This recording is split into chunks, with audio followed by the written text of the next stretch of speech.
বন্ধুরা, সারা দিন আমার এইভাবেই কেটে যাচ্ছে। কিছু ভালো লাগছে না, ঘরে বসে বসে আমি বোর হয়ে যাচ্ছি। 8 দিন হয়ে গেছে, এখনো তোমার 42-43 দিন বাকি আছে প্লাস্টার কাটতে। কিছুই ভালো লাগছে না।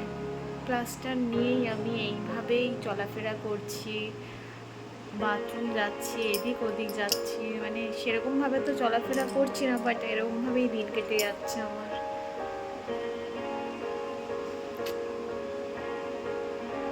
কি করা যাবে আর। আমার তো পুজোটা এবারে এইভাবেই কাটবে। আমি ভেবেছিলাম যে আমি পুজোটা তোমাদের সাথে শেয়ার করব, আমার বাড়ির পুজো, কিন্তু হয়ে উঠবে না। কারণ আমি এইভাবে তো মানে তোমাদেরকে পুজোর কিছুই দেখাতে পারবো না, তাই না? আবার হয়তো পরের বছর নেক্সট বার তোমাদেরকে আমি পুজোর ভিডিও দেখাবো। তো আর একটা কথা, আমি লাইভে আসতে পারছি না, কারণ হচ্ছে যে আমি এক জায়গায় অনেকক্ষণ ধরে দাঁড়িয়ে থাকতে বা বসে থাকতে পারছি না, কেন আমার পায়ের খুব প্রবলেম হচ্ছে।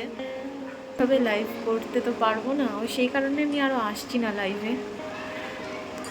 তো আমি সুস্থ হই আস্তে আস্তে, তারপরে আমি লাইভে আসার চেষ্টা করব, কিন্তু আপাতত এখন তো আর মনে হচ্ছে আর হবে না। ঠিক করে ভিডিওই করতে পারছি না, তো আর লাইভ কি করব। আগে আমি পুরোপুরি সুস্থ হয়ে উঠি, তারপরে আবার তোমাদেরকে ভালো ভালো ভিডিও দেখাবো।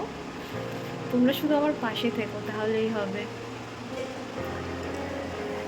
ঠিক আছে, সবাই ভালো থেকো, সবাই সুস্থ থেকো। কারোর জীবনে যেন এই রকম আমার মতন অবস্থা না হয়। সবাই পুজোটা খুব ভালোভাবে কাটিও, আর অবশ্যই আমাকে মানে আমার ভিডিওগুলোকে আমাকে অনেক অনেক ভালোবাসা দিও, আর লাইক কমেন্ট শেয়ার করো, পাশে থেকো। তো চলো, আবার পরে দেখা হবে। আমি ছোট ছোট ভিডিও করে তোমাদেরকে দেখাবো, পাশে থেকো।